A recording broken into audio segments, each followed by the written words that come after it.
আসসালামু আলাইকুম এভরিওয়ান। এতিম ছেলের ভালোবাসা 25 নম্বর পার্ট বলার আগে তোমাদের কিছু কথা বলতে চাই। সবাই একটু শুইনো। তোমরা যারা যারা গল্পটি এতদিন ধরে শুনতেছ তাদের জন্য আমার অনেক অনেক ভালোবাসা রইল। আর হ্যাঁ, মূল কথাটা বলা যাক। তোমরা বেশিরভাগ মানুষই কমেন্ট করো দিনে 2টা করে পার্ট আপলোড দিতে। হ্যাঁ, চেষ্টা করলে দিনে 2টা পার্ট আপলোড দিতে পারতাম, কিন্তু গল্পটা অনেক বড় না। দিনে 2টা পার্ট আপলোড দিলে অনেক আগে শেষ হয়ে যেত, তাই প্রতিদিন একটা করে আপলোড দিতাম। এই যে প্রতিদিন আপনাদের কাছ থেকে এত এত ভালোবাসা পাই, এটাই আমার অনেক ভালো লাগতো। তো যাই হোক, আপনাদের কষ্ট দিতে আমি কখনোই চাইনি। সবাই আমার ভুল ত্রুটিগুলো একটু ক্ষমার দৃষ্টিতে দেখবেন। আর গল্পটা মেবি আমার ইউটিউব চ্যানেলে কালকে শেষ হয়ে যাবে। আপনাদের অনেক বেশি মিস করব। যাই হোক, অনেক বেশি বলে ফেলেছি, আর বেশি কথা না বলে গল্পে ফিরে যাওয়া যাক। ব্যাগগুলো রুমে রেখে ম্যাডামের রুমে আসলাম। ম্যাডাম তখন ড্রেস চেঞ্জ করায় ব্যস্ত। হুট করে রুমে কে আসলো দেখার জন্য ম্যাডাম ঘুরে তাকালো। আমি এভাবে নক না করে ঢুকে পড়বো ভাবতেই পারিনি। নিজেকে ঢাকতে পাশে রাখা তোয়ালেটা শরীরে জড়িয়ে নিল। এরপর আমার সামনে দিয়ে হেঁটে গিয়ে দরজা আটকে দিল। আমি তখন ম্যাডামকে বললাম, ম্যাডাম দরজা আটকালেন কেন? ম্যাডাম বলল, ভয় পেয়েছো নাকি? না। তাহলে বলছো কেন? আমি বললাম, যদি কেউ দেখে ফেলে কি ভাববে? ম্যাডাম বলল, আমরা কিছু করছি নাকি? আমি বললাম, করিনি, কিন্তু এভাবে সামনে থাকলে নিজেকে কন্ট্রোল করতে পারবো না। ম্যাডাম হাসতে হাসতে বলল, তাই বুঝি? ম্যাডাম বলল, আচ্ছা তোমাকে যে জন্য ডেকেছি। আমি বললাম, কি জন্য? ম্যাডাম বলল, ভাবছি মামাকে এখানকার কোম্পানির ম্যানেজার বানাবো। আমি বললাম, সেটা তো ভালোই হয়। আচ্ছা, আমি তাহলে মামাকে গিয়ে সংবাদটা দিই? ম্যাডাম বলল, না, তোমাকে বলতে হবে না, আমি ঠিক সময়ে বলে দিব। আমি বললাম, আচ্ছা তাহলে আমি এখন যাই। ম্যাডাম বলল, এত যাওয়া যাওয়া করো কেন? আমি বললাম, আপনি যেভাবে আছেন এভাবে থাকলে কিছু হয়ে যেতে পারে, তখন আমাকে দই দিতে পারবেন না। ম্যাডাম বলল, দেখি তুমি কি করতে পারো। বলে ম্যাডাম আমার দিকে এগিয়ে আসতে লাগলো। আমি বললাম, ম্যাডাম এটা ঠিক হচ্ছে না। ম্যাডাম বলল, ওই ছ্যামড়া, এত ম্যাডাম ম্যাডাম বলে ডাকিস কেন? বউ বলতে পারিস না? আমি বললাম, আপনি তো আমাকে ম্যাডাম বলতে বলেছেন। ম্যাডাম এগিয়ে আসছে। আমি পিছিয়ে পিছিয়ে দেওয়ালের সাথে লেগে গেলাম।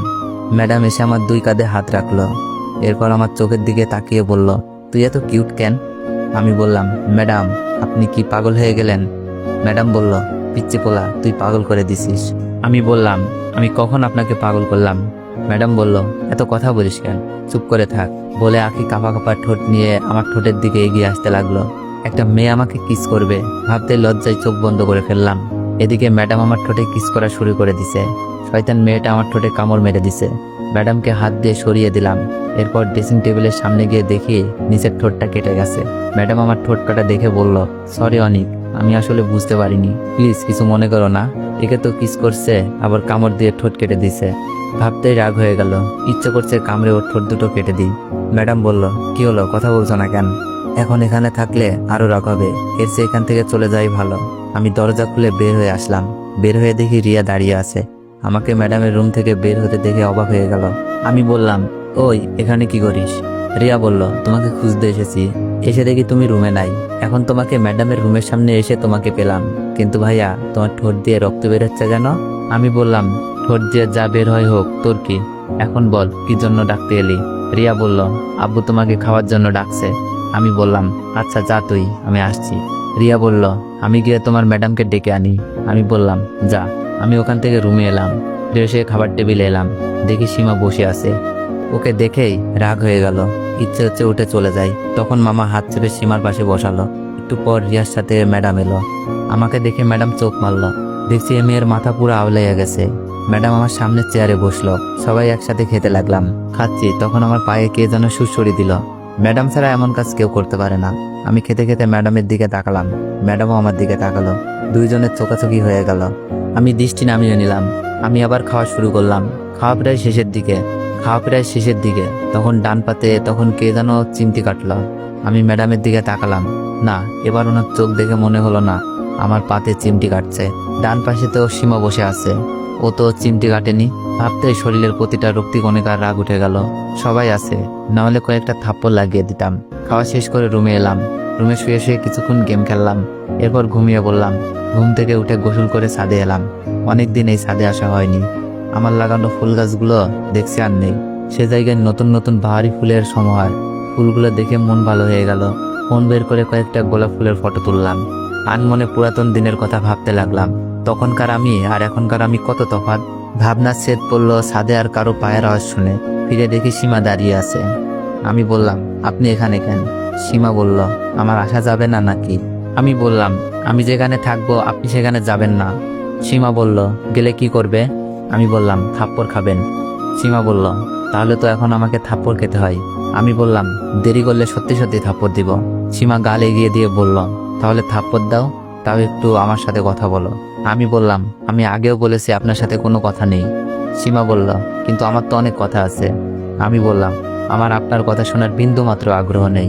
বলে ছাদ থেকে নেমে আসার জন্য হাঁটতে লাগলাম। তখন সীমা আমার বাম হাত চেপে ধরল। আমি বললাম, আমার হাত ছাড়েন। সীমা বলল, আমার কথা শুনলে তবেই হাত ছাড়বো।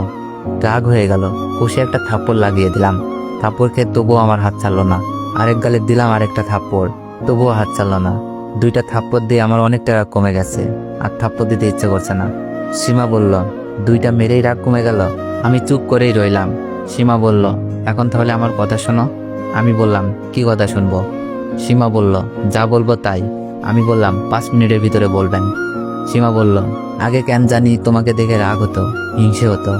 এজন্য আমি ইচ্ছে করেই তোমার সাথে দুর্ব্যবহার করছি, তোমাকে অনেক কষ্ট দিছি। আমার মিথ্যা বলাই খালু তোমাকে মেরেছে, এজন্য তুমি বাসা ছাড়লে।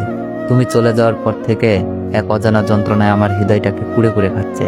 জানি না আমার কেন এমন হলো। মন চাইতো তোমাকে দেখতে, কিন্তু ততক্ষণে অনেক দেরি হয়ে গেছে। তুমি আমাদের ছেড়ে অনেক দূরে চলে গেছো। এরপরও তোমাকে অনেক খুঁজেছি, কিন্তু পাইনি। হঠাৎ করে একদিন ঝড়ের মতো এসে আমার ইজ্জত বাঁচালে, অথচ আমি কিনা তোমাকে কত মিথ্যা প্রবাদ দিছি। এরপর থেকে তোমাকে নিয়ে ভাবতে থাকি।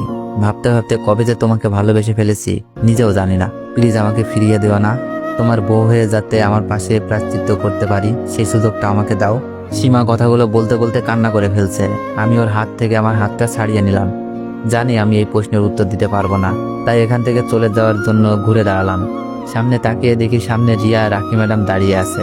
ম্যাডামের দিকে তাকাতেই দেখি রাগে ওনার চোখটা লাল হয়ে আছে। ম্যাডাম তখন আমার দিকে আসতে শুরু করছে। আসে বিপদ কি হবে সেটা কল্পনা করতে লাগলাম। তো এভরিওয়ান, নেক্সট পার্ট চাইলে একটু বেশি বেশি কমেন্ট করুন আর একটু বেশি বেশি কপি লিঙ্ক করে দেন। হঠাৎ করে দেখছে আইডিতে হুট করে ভিউ কমে গেছে, তাই তোমাদের কাছে আজকে একটা আবদার, 500+ কপি লিঙ্ক করে দিও। ধন্যবাদ।